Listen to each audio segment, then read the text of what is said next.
হোটেলের রিসেপশনের টেবিলে বসে হাত উল্টে ঘুরে দেখে শর্মিষ্ঠা। ইস, আজও দেরি হয়ে গেল। সন্ধে প্রায় 7টা বাজতে চলল, এখনো ও হোটেলেই রয়ে গেছে। এরপর বাস ধরে যাবে শিয়ালদা, তারপর ট্রেনে প্রায় 1 ঘন্টা জার্নির পর সাইকেলে আরও 15 মিনিট, তবে বাড়ি। একরাত্রে মেয়েটা হয়তো তার মামামের জন্য অপেক্ষা করতে করতে শুকনো মুখে ঘুমিয়েই পড়বে। শর্মি গিয়ে দেখবে ঘুমন্ত মেয়ের চোখের কোণে শুকিয়ে যাওয়া জলের দাগ।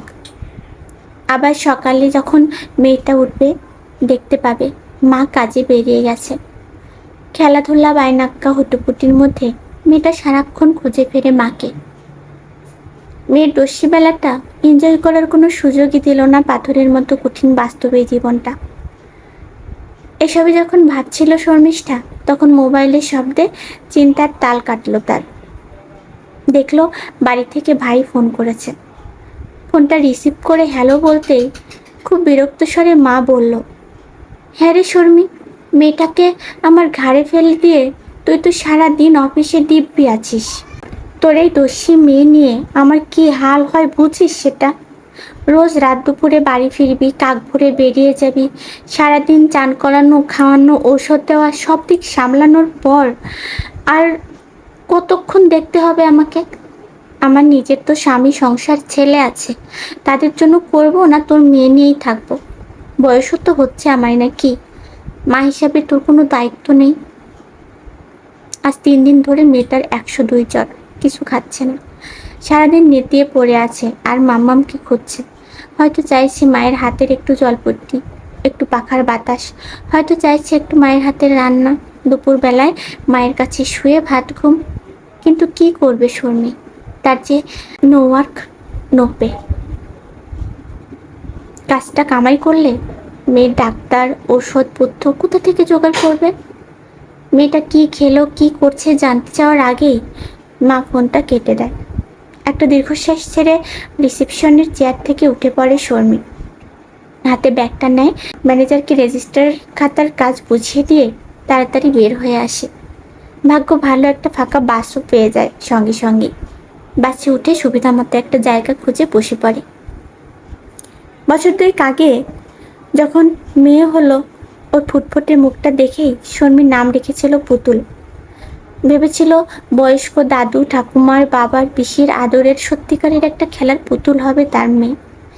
কে জানতো ভগবান তার আর ওইটুকু মেয়েটার জীবনটাকে পুতুল খেলা বানিয়ে ছাড়বে। মেয়ে হওয়ার অপরাধে ও বাড়ির কেউ হাসপাতালে দেখতেই এলো না। বাধ্য হয়ে শর্মির বাবা নিয়ে গেল বাড়িতে। তারপর থেকে শর্মি অনেকবার চেষ্টা করেছে রজতীর সঙ্গে যোগাযোগ করার, কথা বলার, বোঝানোর, লাভ হয়নি। রজত ডিভোর্সের সিদ্ধান্তে চূড়ান্ত থেকেছে, কারণ জানতে চাওয়ায় কোনো সদুত্তর দিতে পারেনি। যোগাযোগের সমস্ত উপায় বন্ধ করে দিয়েছে। মেয়ের যখন মাস আষ্টেক বয়স, তখন শর্মি কানাঘুষো খবর পেল আজকাল নাকি রজতকে প্রায়ই দেখা যায় অন্য একটি মেয়ের সঙ্গে। না, শর্মি ফিরে যাওয়ার কথা মাথাতেও আনেনি। কান্নাকাটি করে পাড়ায় জানায়নি যে সে কি রকম পোড়া কপালি। বাপ মা কেউ দোষারোপ করেনি। কপাল চাপড়ে বিলাপ করার মতো অবকাশ তার ছিল না।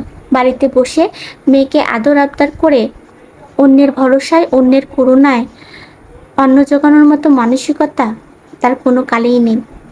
বরং দাঁতে দাঁত চেপে নিজের যোগ্যতায়, চেষ্টায় খুঁজে নিয়েছে 3 স্টার হোটেলের রিসেপশনিস্টের এই কাজটা। সপ্তাহে 7 দিনই হাড়ভাঙা খাটুনির বিনিময়ে ন্যূনতম বেতন।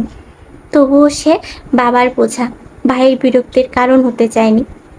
কোর্টে খরগোশ দাবি করতে পারত, মন সায় দেয়নি, কারণ অপমান, অবহেলা, অভিশাপ আর জবরদস্তির পাওনার চেয়ে আত্মসম্মান যে বড্ড দামি।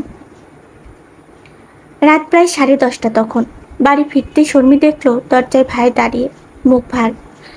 বলল, 7 সকালে বেরিয়ে যাস, কলকাতায় যাতায়াত করিস, রাত দুপুরে বাড়ি ফিরিস। বর ছেড়ে দিয়েছে, আর কাজ জোটালি কোথায়? না হোটেলে। পাড়ায় তোর নামে কান পাতা যায় না, খবর রাখিস সেটা? টপ করে জ্বলে ওঠে শর্মি। এতদিন যাতায়াতে ট্রাম, ট্রেন, বাসে অহেতুক ছোঁয়া, বসের চোখে কামনা, পাড়ার জেঠুদের কুপ্রস্তাব, পড়শিদের কানাকানি তাকে লজ্জাপতি থেকে ইস্পাত করে ছেড়েছে। আর ভাঙবে না সে। লতানে গাছ নয়, বট গাছ হয়ে দাঁড়াবে মেয়ের পাশে। ভাইয়ের গালে শপটে এক চর কষিয়ে সোজা মায়ের কাছে চলে যায় সে। শান্তিতে ঘুমোচ্ছে পুতুল। তাকে বুকে জড়িয়ে শক্তভাবে বলে, নিজের পায়ের জমি কঠিন কর। এতটাই কঠিন যে মানুষ আঘাত করতে এলে সে আঘাত যেন তার দিকেই ফিরে যায়। আর বলে, ভালো থাক সেই সব ছেলে মেয়েরা যাদের মা সরকারি বা বেসরকারি চাকুরে, কেউ মেকআপ আর্টিস্ট, হকার বা আয়া বা ঠিক কাজের লোক, বা যে কোনো উপায়ে একা মানুষ করছে সন্তানকে। ভালো থাক সেই সব মায়েরা যারা সন্তানকে আবর্জনার মতো ফেলে দেয়নি, মাথা উঁচু করে মানুষ করেছে। আরও অনেক আয়ু হোক সেই সব মায়েদের, কারণ তারা যে মা, তারাই বাবা। কলমে পার্বতী মোদক, কণ্ঠে কমলমণি সেতু।